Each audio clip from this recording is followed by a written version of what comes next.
How to virtually participate in Launch America, Vice President Pence highlights the nation's return to human spaceflight, and honoring a legendary astronomer. A few of the stories to tell you about this week at NASA. On May 20th, astronauts Bob Behnken and Doug Hurley arrived at our Kennedy Space Center in Florida ahead of their launch on NASA's SpaceX Demo 2 test flight to the International Space Station. 2 days later, the mission got the formal go-ahead for a May 27th launch attempt at a flight readiness review. The mission, targeted for launch from Kennedy's historic Launch Complex 39A, is being celebrated as Launch America, marking the first human spaceflight from the U.S. since the end of the Space Shuttle era. I happen to have been one of the 4 astronauts that landed here almost 9 years ago in T-38s on the 4th of July of 2011 to close out the Space Shuttle program.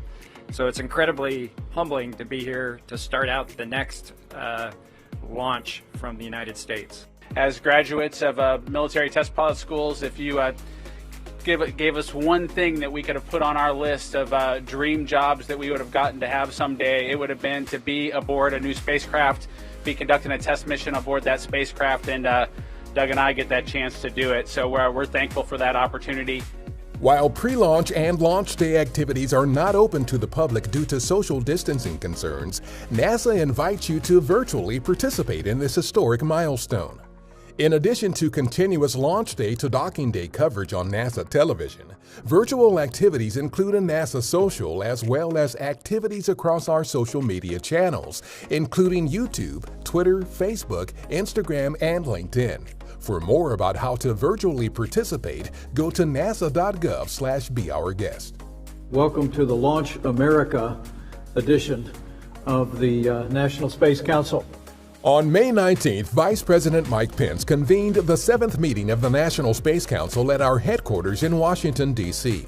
Our Administrator Jim Bridenstine, as well as astronauts Bob Behnken and Doug Hurley, joined the event via live web streams to highlight NASA's SpaceX Demo 2 mission to the space station.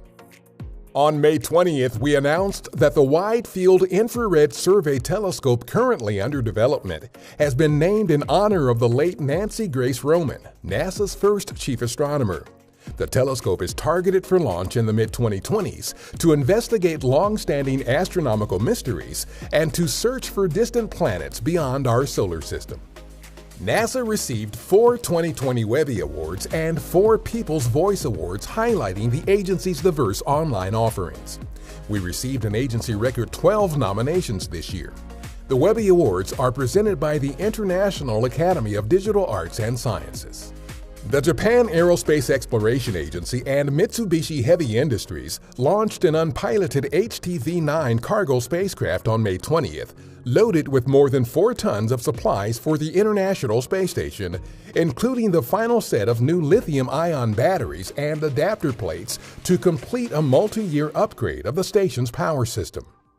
Annie Glenn, wife of late NASA astronaut and U.S. Senator John Glenn, died this week at age 100. A NASA statement praised Annie Glenn as a stalwart member of the space and military communities whose courageous support of her legendary husband was unmatched. The statement also noted her lifelong public service on behalf of children, the elderly, and the disabled. That's what's up this week at NASA. For more on these and other stories, follow us on the web at nasa.gov/twan.